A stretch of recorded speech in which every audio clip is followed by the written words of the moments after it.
Why am I vomiting blood? Well, it could be due to an upper GI bleed. An upper GI bleed is one caused by the esophagus, stomach, or duodenum. Common causes could be peptic ulcers, which are erosions into a blood vessel, esophageal varices, which are fragile veins that rupture, or a Mallory Weiss tear, a mucosal tear from forceful vomiting. Bleeding can either be slow or massive. The body responds with low blood pressure, fast heart rate, and signs of shock if severe. Why is this important? Well, you might come across someone in your life with a stomach ulcer or liver disease that could have a sudden bleed. It could start as vomiting blood or black stools and then become life-threatening very, very fast. 5 of the most common causes of upper GI bleeding are peptic ulcer disease, ruptured esophageal varices, esophagitis, Mallory Weiss tear, or Borhave syndrome. Now we're going to dive a little bit more into one of the causes, which are esophageal varices. Varices are dilated veins in the lower third of the esophagus. They form when pressure builds up from the portal venous system, called portal hypertension. Blood is forced to reroute through smaller veins at the gastroesophageal junction. These veins become stretched and fragile. They can burst with little warning, causing massive internal bleeding. The most common cause of esophageal varices is usually cirrhosis, often from alcohol misuse or viral hepatitis. Liver scarring increases portal pressure, which causes varices to develop. A person with long-term liver problems may not feel sick every day, but they live with a real risk of a sudden, life-threatening bleed.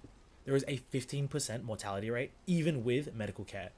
Patients can quickly deteriorate with hematemesis, which is vomiting blood, melena, which is black tarry stools, hypertension, tachycardia, and altered level of consciousness.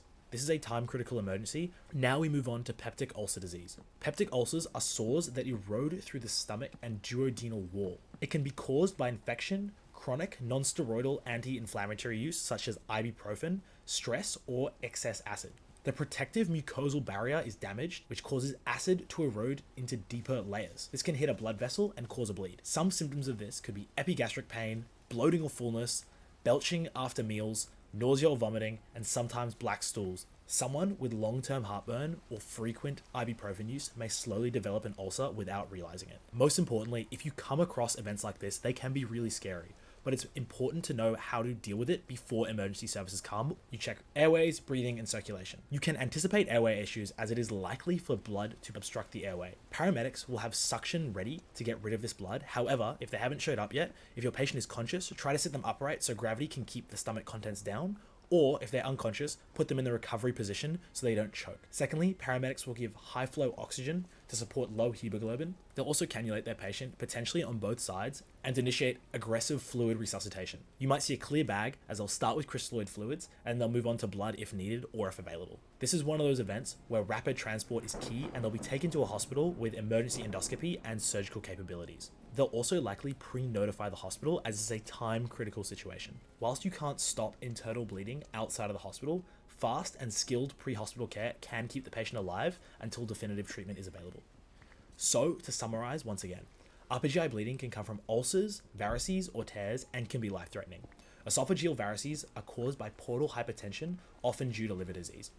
Ruptured varices are a true emergency with high mortality. Peptic ulcers are common and often preventable. Treat infections, limit ibuprofen use, and manage reflux early. Out-of-hospital care will focus on airways, oxygenation, fluids, and rapid transport. So, if someone starts vomiting blood or passes black tarry stool, now you have a rough toolkit to know what to do or to understand what paramedics would do in that situation.